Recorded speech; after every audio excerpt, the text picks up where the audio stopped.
Oh, switch it up to how we start this one today. Welcome. It's a beautiful Friday here in Washington. New knife day, number 5 of 5 of this week. Next week's probably not going to be that way unless I decide to sell something big this weekend, which I might. Kind of not sure if I want to keep the Boosie combat thing in the 27 Viper. I mean the 47 Viper. Yeah, I don't know. We'll see how that goes. Anyway, I've got a very special one coming up here. Something I got off Blade Forum. Something that everybody in the slip joint and traditional knife world are raving about.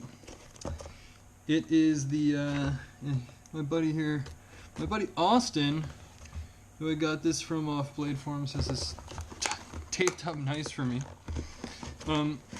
Yeah, let's talk about that for a second. So, man, these days people are really touchy on the subject of, you know, what a dollar, I mean, what a, oh man, what a guy. Okay, so, people are really touchy over, what prices things are, what they come out for, what they are originally, what people are flipping them for, what people are selling them for, what people are trading them for value-wise. And man, people just gotta get over the fact that just because a knife was 90 to 100 bucks or whatever, doesn't mean anybody's gonna sell it for that. It's obviously, you know, a limited run. It's obviously very sought after, and supply and demand factors change prices of things. You know, GEC has their own built-in price that they need to hit to pay for their research and development, to pay for all their employees, to pay for their facilities, to pay for future projects and all that kind of stuff. They come up with a number, right? But then once those knives are out there, they're done being made and all that kind of stuff, and they're in the hands of the consumers, those knives take on a completely different value.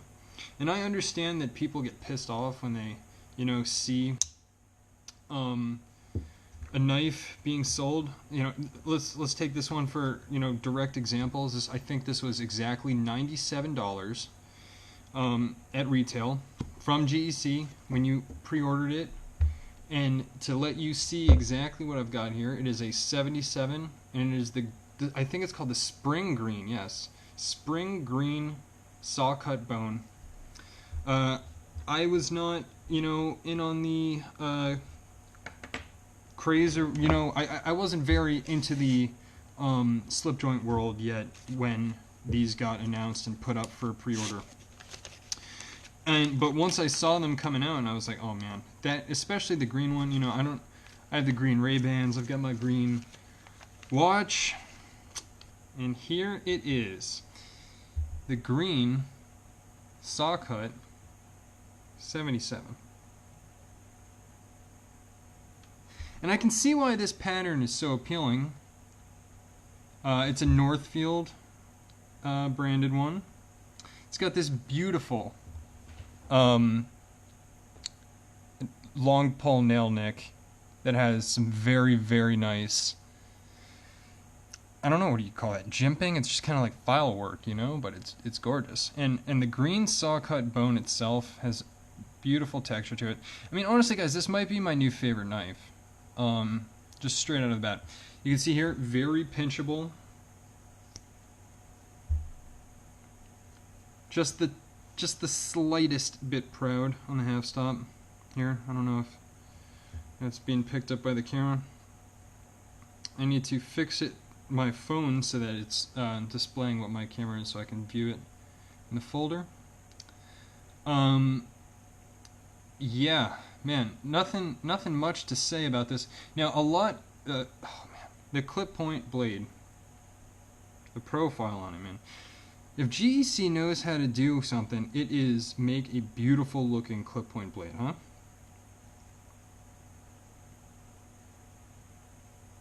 But yeah, let's get into the numbers, right? So I had my big rant before, and I'll just keep kind of showing this thing off as I talk a little bit.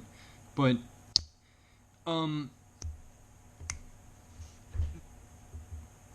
what did I? Okay, so what did these cost? $97, right? And hang on. Before I continue with that, I remember something. So randomly, this guy that I bought it from. No, I'll go back to the original story and then finish this. That makes that'll flow better. And so, I should have planned this all right. Anyway, so they cost $97 originally.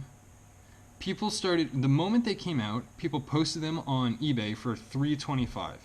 That's ridiculous. I'm not sure if any of those sold for $325, but if they did, then you know what, like, whatever. You know what? Some people are just super, super, super rich, and they don't care about money at all. And it's like that guy that I had that business meeting with the other night, who actually ended up just being someone involved in a pyramid scheme.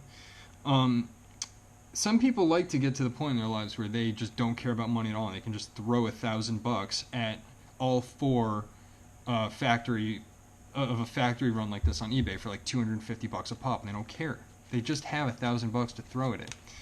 Now, that's not me, but I was, you know, so I found out that this was $97, and then instantly in my head I was like, okay, I'll pay up to $150 for that, because I understand how supply and demand and secondary markets work, and anybody who's not willing to pay at least $150 for something like this, even though it was $97 right when it came out, if you missed it, you just don't understand how these things work.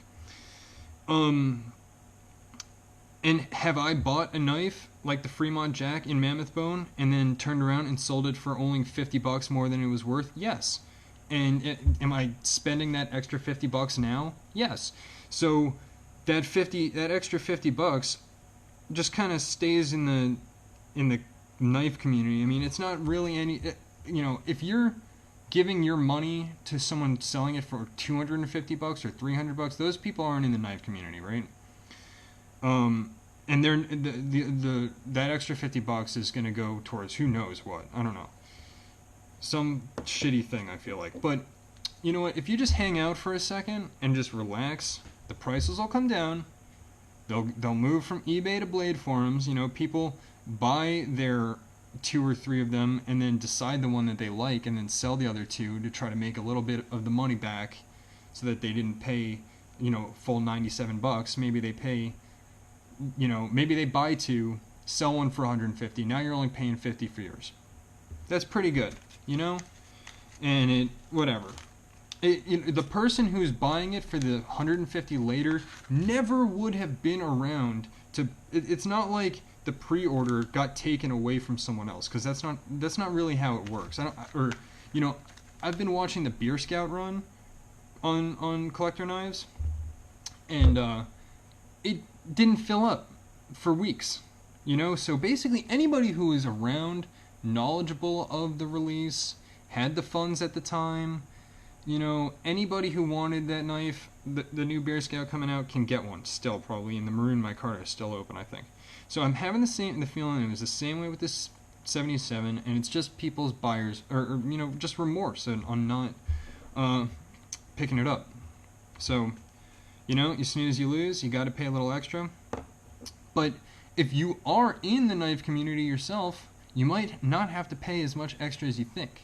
So right now on blade forums, the current going for these is like between $185 and $200, right? That's what people are listening for.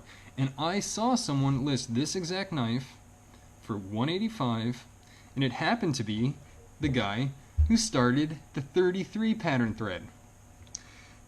So obviously we had been talking for a while, and I PM'd him instantly. I'm like, dude, listen, will you take $150? I already know that's a nice profit for you, and I'd really appreciate that knife. Like, I'm not going to turn around and sell this now, probably.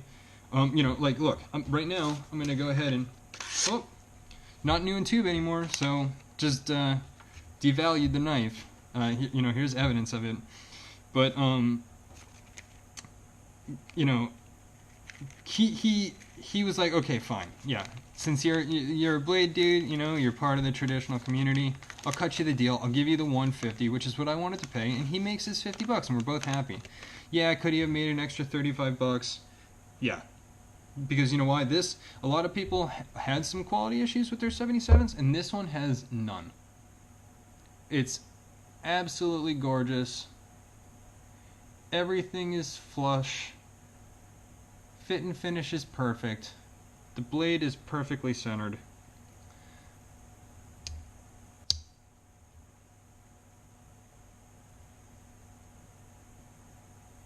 It's perfect.